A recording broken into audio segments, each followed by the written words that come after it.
कि कुछ स्वार्थी लोग इस हॉल कमरे की नकली रजिस्ट्री बना के इसको कब्जा लेने के लिए आ गए थे, आप सब लोगों को याद है। जबकि इस हॉल कमरे की पूरी पेमेंट हमारे सभी इन मकानों के अंदर इसकी वैल्यू के बराबर के पैसे मकानों के अंदर डालकर इसकी पेमेंट ऑलरेडी सरकार के पास जा चुकी है। तो इसकी रजिस्ट्री तो कभी हो ही नहीं सकती, किसी की भी नहीं हो सकती। ये इन विडो होम्स के लिए कॉमन पैसेज था, कॉमन एक हॉल कमरा था कि ये परिवार जो यहाँ रह रहे हैं इनका दुख और सुख यहाँ पर साझा हो जाए। आदरणीय मेयर साहब ने उन दुराचारियों से लोहा लिया और आप सभी के समक्ष ये हाल कमरा है। आप सब लोगों की मेहनत को भी हम दिल से प्रणाम करते हैं। यदि आप लोगों का साथ ना होता तो वे दुराचारी लोग इसको नकली रजिस्ट्री के जरिए अब तक कब्जा कर चुके होते। तो आप सबका भी दिल की गहराइयों से धन्यवाद कि आप लोगों ने अपनी चीज का, आप लोगों ने अपने इस हॉल कमरे का स्वयं ध्यान रखा। मगर वोट के समय हम ध्यान क्यों नहीं रखते? बात फिर वही है, वोट के समय हम ध्यान क्यों नहीं रखते?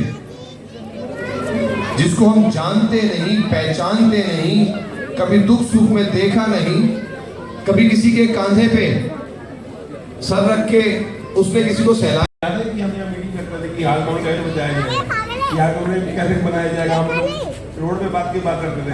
ये बंदा रहा जो बिना उनके एक नंबर थाने पहुंचा था फाइट के लिए कि हमारे ये हाल कमरा विडो होम है, यानी कि हमारी विडोओं पे कोई छाती भी चढ़ रहा है। इस बंदे ने पूरी फाइलें खोल दी कि नहीं ये विडो होम क्या नहीं हुआ।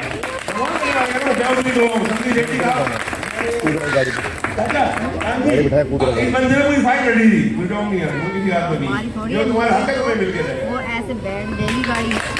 देखिए ये हॉल कमरे की जो कहानी है आप लोगों को भली भांति पता है कि कुछ व्यापारी, मैं इसीलिए आपको व्यापार और सेवा हैं, पहचानते हैं और ये मानते हैं कि ये बच्चा या ये बेटी या ये भाई हमारी बात सुनेगा और हमारी समस्याओं का समाधान करेगा, केवल उसको वोट दीजिए। किसी भी राजनीतिक दल की दलदल में आप लोगों को फंसना नहीं है कि अरे किसी ने दिल्ली जीत ली तो उसकी आंधी चल गई, उसके पीछे चल पड़े। क्यों चल पड़े? 100% गलत है। मैंने कल भी एक बात बताई थी, फिर आप लोगों को बता रहा हूं। एक भ्रम फैलाया जा रहा है कि यदि निर्दलीय प्रत्याशी जीत कर आ गए तो आपके आगे बहाना मारेंगे, अरे सरकार तो हमारी है नहीं, हम काम किससे करवाएंगे। तो उनको इस लाइव के जरिए ये बात समझाना चाहता हूं, 3.5 साल से निगम में आपके पल्ले कुछ नहीं था। ये निर्दलीय प्रत्याशी ही लोगों की सेवा कर रहे थे। तुम अपने घरों में बैठे थे मिलों के अंदर दुबक कर, और तपती धूप में यही निर्दलीय प्रत्याशी लगे हुए थे। और इस खुले आसमान के नीचे बताते हुए मुझे बड़ा फक्र महसूस हो रहा है कि वार्ड नंबर 13 चुनाव का कुछ भी रिजल्ट रहे, कोई मैटर नहीं करता, मेरा परिवार इकट्ठा हो गया ना एक छत के नीचे, मैं अपने आप जीत गया। वार्ड नंबर 13 सिर्फ बड़खल विधानसभा का ही नहीं, इस समय पूरे फरीदाबाद का एक हॉट केक बना हुआ है। सबकी नजरें लगी हुई हैं वार्ड नंबर 13 के ऊपर, अगर आप लोगों को पता हो तो। ऐसा क्या हो गया? फरीदाबाद के अंदर 46 वार्ड हैं और सबसे ज्यादा चर्चा अगर हो रही है वार्ड नंबर 13 की हो रही है। ऐसा क्यों?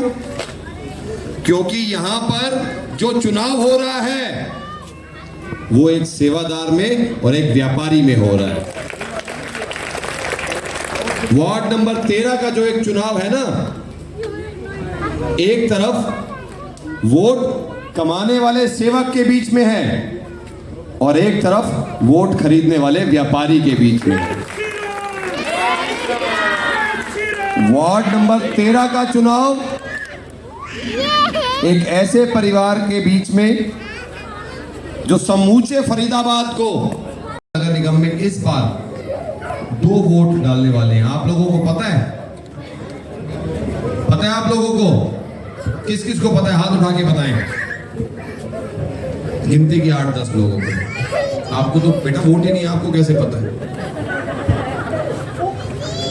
आप समझिएगा, इस बार नगर निगम की वोटिंग के अंदर 2 वोट डालने हैं हर व्यक्ति ने। ये पहली बार फरीदाबाद के आवाम को मौका मिल रहा है। पहला वोट आप अपनी पसंद के पार्षद पद के प्रत्याशी के लिए डालेंगे और दूसरा वोट जो आप डालेंगे अपनी पसंद के मेयर पद के प्रत्याशी के लिए डालेंगे, यानी कि महापौर पद के प्रत्याशी के लिए डालेंगे। मगर एक बात और आप सबकी जानकारी में डालता हूं, पार्षद का चुनाव कुछ भी रिजल्ट लाए कोई मैटर नहीं करता। हमारी जो हरनाम बाबूजी वाली गली है, यहां से और कालू वॉशिंग वाले भैया का जो तरफ है, दोनों ध्यान से सुनना एक बार मेरी बात को। हमारा सारी गलियों का जो फ्लो है, खासकर एक कुटिया वाली गली है, इसका भी फ्लो हमारा राइट साइड पे है। मेरी वाली गली जो पीछे गली में है वो भी राइट साइड पे टर्न हो रही है। बुड्ढे मामा जी के मंदिर से होते हुए वो पीछे उस गली के साथ कनेक्ट होती है। बिल्कुल। तो हमारी एक गली जो हरनाम बाबूजी वाली है, वो हमने लेफ्ट वाली सीवरेज में कनेक्ट करवानी है, जो राम धर्म कांटे की तरफ हो रही है, क्योंकि वो लाइन हमेशा खाली रहती है। और इन व्यापारियों की वजह से, फिर व्यापारी शब्द इसलिए इस्तेमाल कर रहा हूं क्योंकि यहाँ पर वो किसी का पेट भरने नहीं आए, वो व्यापार करने आए हैं। उनको कोई मतलब नहीं है कि सीवरेज बंद है, उसके कारण किसी के घर में गंदा पानी आ रहा है, उस सीवरेज के कारण किसी के घर में कोई बीमारी फैल रही है। कोई मतलब नहीं है कोई चीज हमारे, क्योंकि वो व्यापार करते हैं। उनका मुद्दा केवल व्यापारियों का है। और हम जैसे लोग जो हर समय एक दूसरे को दर्द को समझते हैं, क्योंकि मैं भी इसी गली में रहता हूं, मेरे बच्चे भी इस गली में रहते हैं, हम भी रहते हैं, आप लोग भी रहते हैं। हम लोग सारे एक ही परिवार का हिस्सा हैं। तो जो आपके दुख और तकलीफ को समझेगा वही आपके समस्याओं के समाधान के लिए आगे कदम बढ़ाएगा, अन्यथा कोई भी नहीं बढ़ाएगा। बात फिर वही, वार्ड नंबर 13 को कौन चाहिए? एक सेवादार परिवार या एक व्यापारी परिवार? एक व्यक्ति जो नौकरी पेशे वाला होता है वो अपना घर बनाता है, उसके मकान की लाइफ 50 साल होती है। और आज एक नया बाजार में ट्रेंड चल गया, फैशन चल गया कि बिल्डर फ्लैट बनाते हैं और हम फ्लैटों के पीछे भागते जाते हैं। जिस व्यक्ति ने स्वयं अपना मकान बनाया होता है ना, उसके मकान का प्लास्टर भी नहीं झड़ता और बिल्डर वाले फ्लैट की ईंटें भी नजर आने लग जाती हैं, हिलने लग जाती हैं, क्योंकि वो पैसा कमाने के लिए आया है। और जो परिवार का मुखिया होता है, जो सेवादारियां निभाता है, वो अपने बच्चों के लिए अपने घर को बनाने आता है। तो मैं आप लोगों के बीच में आपका ही बेटा हूं, आपका ही भाई हूं, अपने इस परिवार को बांधने के लिए कोशिश कर रहा हूं। अगर आप लोगों की वोट रूपी रस्सी हमें मिल जाएगी, हम लोग फिर एक बार संगठित हो जाएंगे। और वार्ड नंबर 13 तो केवल एक माध्यम रहेगा इस वार्ड की समस्याओं को दूर करने का। आगे तो बहुत सारी चीजें पेंडिंग है, मैं मंच पे कुछ कहना नहीं चाहता। अगर वार्ड नंबर 13 के अंदर आज आपको बताऊं, दिल्ली की मुख्यमंत्री जी ने आना था शारदा सिंह चौक के ऊपर, पता है आपको? इत्तेफाक से उनका प्रोग्राम कैंसिल हो गया। फरीदाबाद के 46 वार्डों में वार्ड नंबर 13 के अंदर दिल्ली की मुख्यमंत्री को आना पड़ गया। ऐसा क्या हो गया? अरे बिरादरी का चुनाव है यार, छोटा सा चुनाव है समाज का। हरियाणा के आदरणीय मुख्यमंत्री जी को रोड शो करना पड़ गया। कोई नहीं है टक्कर में। आप लोग समझिएगा, मुख्यमंत्री प्रदेश के होते हैं। फरीदाबाद लोकसभा के अंदर, लोकसभा में 9 विधानसभाएं हैं, यानी कि 9 एमएलए हैं, और इसमें से 3 एमएलए 3 मंत्री भी हैं। और फरीदाबाद के आदरणीय सांसद जी भारत सरकार में केंद्रीय मंत्री हैं, यानी कि पूरे हरियाणा में सबसे बड़ा पावर हब अगर कोई है तो फरीदाबाद और पलवल है। उसके बाद दिल्ली के मुख्यमंत्री बुलाए जा रहे हैं। कमाल करते हो भाई, इतना सा चुनाव 30,000 वोट होगा। अरे जिसके भाग्य है वो जीत जाएगा ना। और मजे की बात बताता हूं, स्पीच बहुत लंबी हो गई है, मेरे को कल किसी ने दिखाई। जनता कॉलोनी में हमारे आदरणीय, नाम नहीं लेना चाहिए छोटे भाई, हमारे आदरणीय किसी मौजूदा सरकार के पार्षद पद के प्रत्याशी के लिए गए और वहां उनको कह रहे हैं, अरे ये पार्टी तो खत्म हो गई, अशोक अरोड़ा मेयर जी का बेटा भी इंडिपेंडेंट चुनाव लड़ रहा है। अरे 46 वार्ड है, आपको 13 नंबर में अशोक अरोड़ा जी का बेटा ही क्यों नजर आ रहा है? कल की ऑन रिकॉर्ड है ये। और 4 दिन पहले जो हमारे बड़खल के आदरणीय हैं, जिन्होंने नई नई कुर्सी संभाली है, तो मेरे आदरणीय बड़े भाई भी यही कहते हैं, अरे उन्होंने वो टिकट नहीं ली, वो इंडिपेंडेंट लड़ रहे हैं। अरे भैया, मेरा निजी निर्णय, मुझे क्या करना है क्या नहीं करना, मेरे समाज के बड़ों ने जो मुझे आदेश दिया, मैंने अपने बड़ों के आदेश की पालना करी।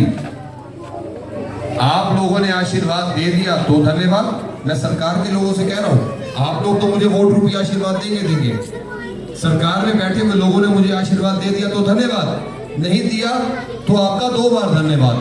कम से कम इस पार्षद चुनाव के जरिए भारत अरोड़ा हर दिल अजीज तो बन पाया। मेरे को जन्म देने वाले मेरे माता पिता एक, और इस पार्षद चुनाव में मुझे इतनी माओं ने, इतने पिताओं ने आशीर्वाद दिया कि मैं जितना धन्यवाद करूं उतना थोड़ा है।